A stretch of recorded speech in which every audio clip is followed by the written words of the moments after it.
আর্থিক খাতে শৃঙ্খলা ফেরাতে আগামী 6 মাসের অর্থনৈতিক পরিকল্পনা তুলে ধরতে সরকারের প্রতি আহ্বান জানিয়েছেন সিপিডির সম্মানীয় ফেলো ডক্টর দেবপ্রিয় ভট্টাচার্য। দুর্নীতিবাজদের অর্জিত সম্পদ বাজেয়াপ্ত করে জনগণের আস্থা ফিরিয়ে আনারও দাবি জানান এই অর্থনীতিবিদ। তরিক ইসলামের রিপোর্ট। কিছুটা অনেক সময় ডিলে হয়। বর্তমান অর্থনৈতিক অবস্থা এবং 2023 অর্থ বছরের বাজেট সার্ভে রিপোর্ট তুলে ধরতে রাজধানীর পল্টনে ইকোনমিক রিপোর্টার্স ফোরাম আয়োজিত সংলাপে অংশ নেন অর্থনীতিবিদরা। ফিনান্সিয়াল ইনস্টিটিউট যাতে এগুলোকে ওভারসাইট করতে পারে। এ সময় আর্থিক সংকট ও বাজেট বাস্তবায়নের নানান সীমাবদ্ধতার কথা তুলে ধরেন বক্তারা। উঠে আসে মূল্যস্ফীতি কমানোর নানান পদক্ষেপের বিষয়।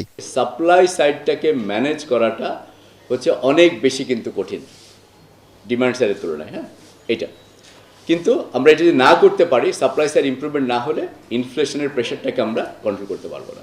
বাজেট ওপেননেসের ক্ষেত্রে জনগণের যে পার্টিসিপেশনটা থাকবে সেটা যাতে আরো অ্যাক্টিভ করা এবং একটা রিয়েলি কম্প্রিহেন্সিভ এবং ইফেক্টিভ পার্টিসিপেশন যাতে থাকে এবং ট্যাক্স পেয়ার্স মানির যে পাবলিক এক্সপেন্ডিচার সেটা যাতে কোয়ালিটি এক্সপেন্ডিচার হয়। আলোচনায় অংশ নিয়ে অর্থনীতিবিদ ডক্টর দেবপ্রিয় ভট্টাচার্য বলেন, জনগণের আস্থা অর্জনে বাজেয়াপ্ত করতে হবে অবৈধ সম্পদ, তুলে ধরতে হবে অর্থনৈতিক পরিকল্পনা।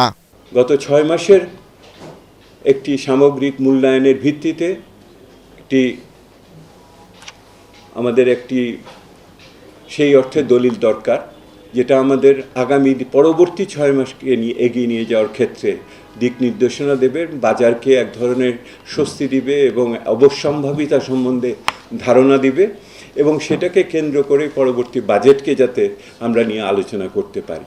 আলোচনায় কর আদায় ও রিজার্ভ বৃদ্ধির মাধ্যমে আর্থিক সংকট সমাধানের বিভিন্ন দিক তুলে ধরেন বক্তারা।